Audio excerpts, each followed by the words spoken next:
Família Jujutsu, você está entrando em um vídeo merchan. Então vamos vibrar nessa energia. Vibra na energia do merchan. Este vídeo merchan é sobre liberdade. Na verdade é sobre vinho brasileiro, mas também sobre liberdade. Porque nós brasileiros, a gente tem essa coisa de achar que a gente não faz as coisas direito.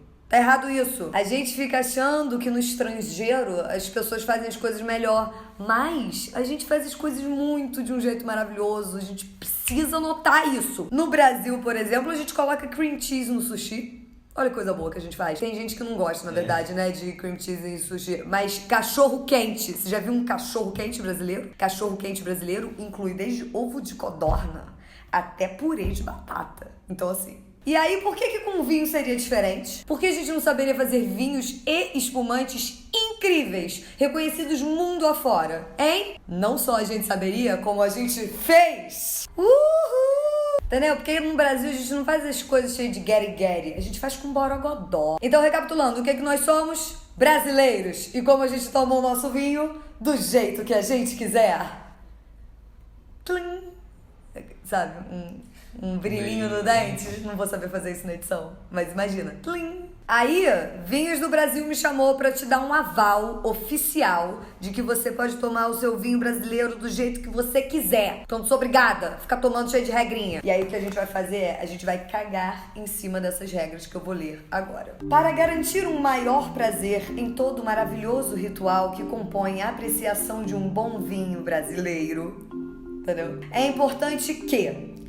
sempre que puser a mesa, certifique-se que o copo do vinho é colocado à direita do copo da água. Esta é a sua posição correta em qualquer mesa. Quando servir um delicioso vinho brasileiro a alguém, saiba que a quantidade que deita no copo depende sempre do vinho que está a ser servido. 1/3 do copo, no caso do vinho tinto. Meio copo, no caso do vinho branco. E 3/4 do copo, no caso do vinho espumante.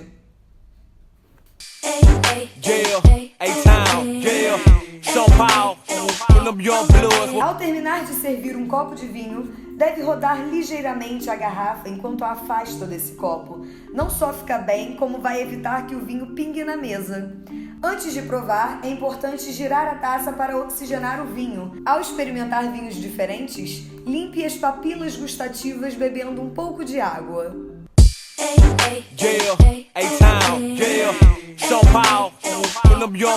Sempre que beber vinho do seu copo, deve olhar para o mesmo, ou seja, para o próprio copo, em vez de olhar para a pessoa com quem está a conversar, por exemplo. Essa pessoa que escreveu essa regra de etiqueta não sabe nada sobre flerte, né?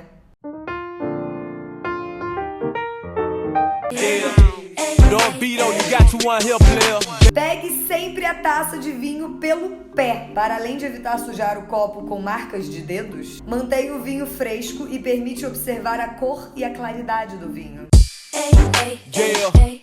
Se estiver usando batom e quer evitar que o mesmo não marque o seu copo de vinho, entre parênteses, já sabemos que esteticamente isso não fica nada bem. Passe a língua rapidamente pela zona do copo por onde vai beber antes de saborear o vinho brasileiro. Mas faça-o sem ninguém ver. Essa dica é meio safadinha, eu gosto dela, mas eu também não gosto.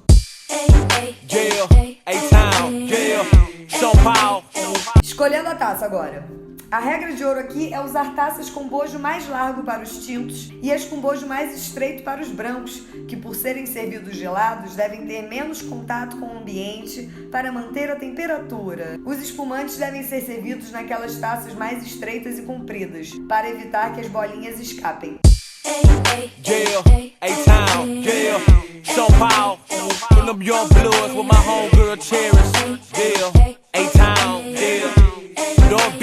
Para garantir que o vinho do Brasil preserve suas características, a garrafa deve ser sempre mantida na posição horizontal, longe da luz e do barulho. Ou seja, não tome vinho nas festinhas, né?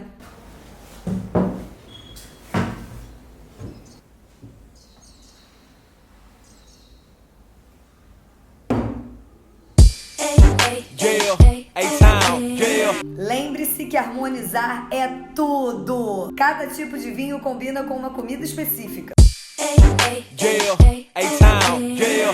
São Paulo.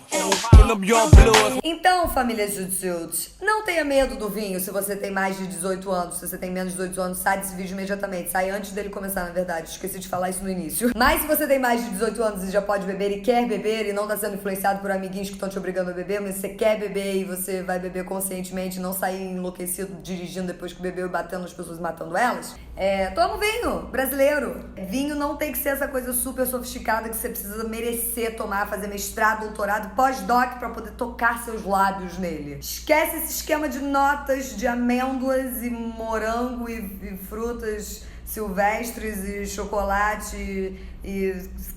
É só um vinho que você toma como você quiser, na temperatura que você tiver disponível. Aqui em casa, por exemplo, é geladeira ou dispensa, as duas temperaturas que eu tenho pra te oferecer. Entendeu? Pra beber quando você tá afim de beber, do jeito que você quiser beber, sem regras. Aliás, com as suas regras. Só assim, se você me permite uma dica pra fechar, tem aquela com aguinha, né? Vinhozinho, uma aguinha.